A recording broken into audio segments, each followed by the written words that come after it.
This is the gold standard of wilderness cabin builds. Not only does it have a massive deck outside, but the inside is fully decked out with custom furniture. Hand-built storage cabinets from top to bottom, a solid log bunk bed, a cozy fireplace, and a comfy recliner. Now, if you had a cabin like this in front of you, could you see yourself living here all alone? This is Mark. He's 30 years old.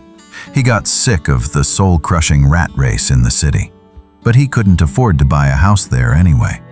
So he cashed out his life savings, bought a plot of land, and decided to build his own little sanctuary with his own two hands.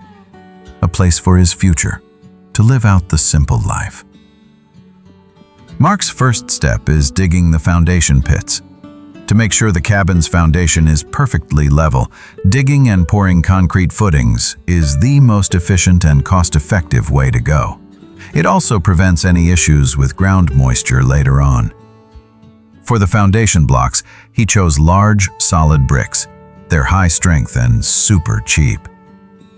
After waiting for the concrete to cure, he can move on to the next step. 3 days later, the footings are bone dry. The building materials have finally arrived on site. It's officially time to start building. The floor frame has to be made from the thickest logs. This ensures it can support a massive amount of weight. After measuring it out, he carves perfect notches into the ends of the log beams. Once they're snug, he locks them in place with rebar.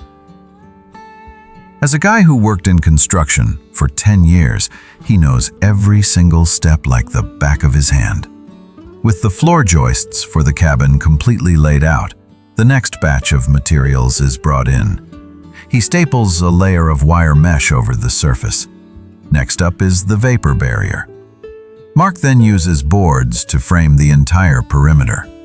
He divides the floor area into a grid. The insulation is cut to fit and secured within each section of the frame. By now, the sun has already set, but Mark is determined to finish his new home ASAP, so he decides to keep on working. Knowing how cold the winters get in the forest, he's adding an extra thick layer of insulation. He doesn't stop until simply melt away. This is day 3 of the main construction. He gets up at the crack of dawn to install the exterior roofing. For the roof, he chose large composite tiles. With a bit of hammering, the final result looks absolutely fantastic. That splash of terracotta red is a beautiful, eye-catching detail deep in the mountains. Once that's done, he moves back to the interior. The walls are sealed up with a waterproof membrane. He also installed 2 fireproof panels near the front. The next time he returns, it's the dead of winter. A heavy blanket of snow covers the entire forest. The treetops are frosted white. In this vast, white, frozen world, the cabin stands proudly in the snowy woods. The snow piled on the roof creates a picturesque scene. Mark is back to continue the work. Carbonizing the surface of the boards creates a beautiful pattern, and it also protects against insects, rodents, and rot.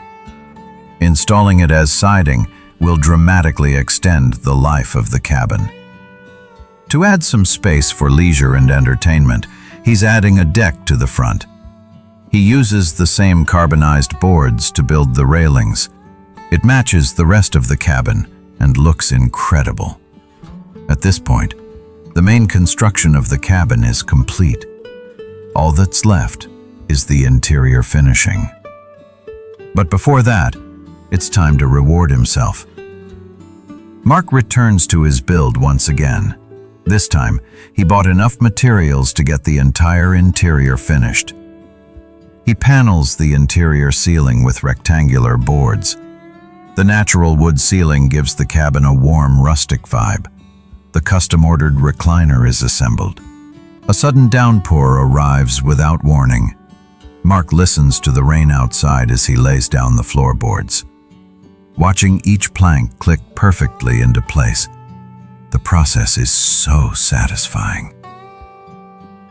Once the fireplace is installed, he'll be all set for the winter. The leftover boards will be used to build storage cabinets. In the afternoon, out on the deck, Mark kicks back in his custom chair, enjoying some afternoon tea. Life doesn't get much more peaceful than this. Tonight, he's done with sleeping in a tent, so he quickly... This is Jack, on his third day in the Alps. The blizzard is still raging without mercy. He has to find shelter for the night, and fast. He rubs his hands together non-stop on the way. Finally, a huge fallen tree gives him a glimmer of hope. At this point, he's exhausted and half frozen. He desperately needs a coffee to get his energy up. Speaking of coffee, that reminds me. I found these insane coupons on the Crazy Coupon Lady app. You can get 2 lattes for like $9.99. It's a ridiculously good deal. For deals on anything, I always check that app first. It's seriously a total game changer. Jack does a quick cleanup. By this point, his body was already frozen stiff. He has to gather enough firewood as fast as possible. After a few tries, he successfully lights a fire. His bright red hands were starting to go completely numb. After he gets the feeling back, he moves on to the next step. The shelter is still wide open to the wind. If he tries to sleep like this, he'll wake up stiff as a board. There's no shortage of fallen trees in the snowy forest. He makes sure to gather branches that still have leaves on them. He lays them across the top of his shelter. In the back, he uses his waterproof tarp to just barely hold off the elements. Even though it might not look like it's doing much, in reality, it isn't doing much at all. The only silver lining to a raging blizzard is that you don't have to worry about finding water. Jack leans against a tree, staring at the fire. The warm flames in the dead of winter drive away the biting cold. Has the snow in the forest let up a bit? Jack takes this chance to make some dinner. He pours a can of food into his heated pan. To make sure he has enough calories to fight the extreme cold, he adds an egg to the mix. Inside his shelter, he eats his piping hot dinner. Night falls quickly. The temperature at night will only get lower. He needs to prepare more firewood just in case. Under the lamp, Jack just leans by the fire. Seeing that it was getting late,